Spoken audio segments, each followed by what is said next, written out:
امیر العزیز بھانجا ہے میرا، اسے اولاد کی طرح چاہتا ہوں.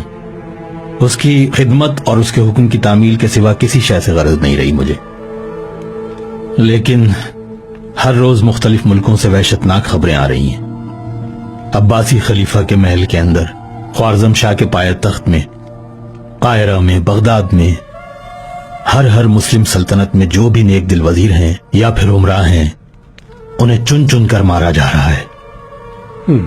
اور ہمارے محل میں کون اندر سے کیا ہے، کون کس کے لیے کام کر رہا ہے، کچھ نہیں معلوم. جو کچھ تم نے بتایا ہے یہ تمہیں اپنی موجودہ ذمہ داریوں سے روکنے کا بہانہ ہوگا. یہ مزید جافشانی سے اسلام کے لیے کام کرنے کا سبب بنے گا. تم اگر اپنی جگہ ثابت قدمی سے کھڑے رہے تو دیکھنا اللہ بھی تمہارا مددگار ہوگا، اور تمہارے کام میں آسانی کے لیے انشاءاللہ بہت سے مددگار بھی آ جائیں گے. میرے محترم، آپ کی روحانی حمایت چاہیے مجھے. حمایت؟ ایک جوان بوڑھے سے کہے کہ بابا حمایت، تو مطلب ہے کہ خدمت. یاد رکھنا، جو لوگ باطل سے مرعوب ہو کر قدم پیچھے ہٹاتے ہیں تو حق تعالی کافروں کے مقابلے میں ایسے مسلمانوں کو غالب نہیں کرتے. یہی عدل الہی ہے. کسی زمانے میں بغداد میں ایک بہت ماہر بڑھئی رہتا تھا.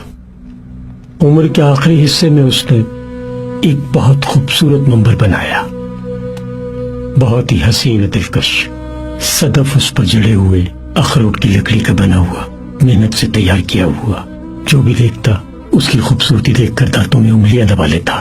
اور پھر اس منبر کی شہرت پھیلنے لگی، اور اتنی پھیلی کہ بغداد آنے والا ہر امیر شخص اس بڑھئی سے کہتا کہ یہ منبر میرے ہاتھ فروخت کر دو، فلاں مسجد کو عطیہ کروں گا.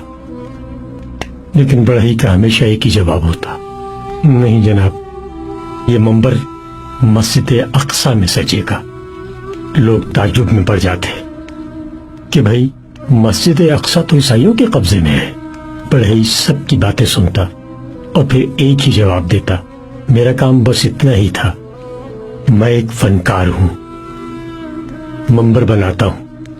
کوئی بہادر جنگجو اٹھے گا، قدس واپس حاصل کرے گا، اور یہ منبر اس کی زینت بنے گا. وقت یوں ہی گزرتا رہا.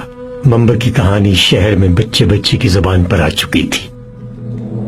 ہر کوئی منبر کی خوبصورتی بتاتے وقت اپنی طرف سے ایک کی 10 بتاتا.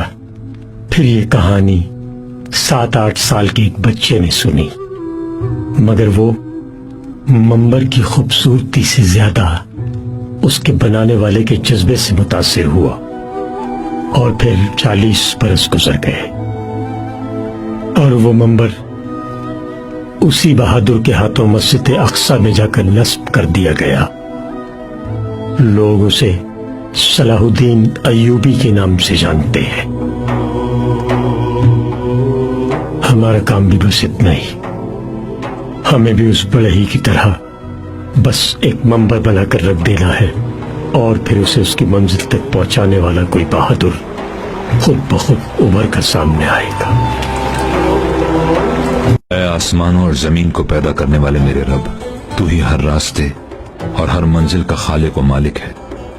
میں نے جو راستہ اختیار کیا ہے اس کا انجام خیر کر دے.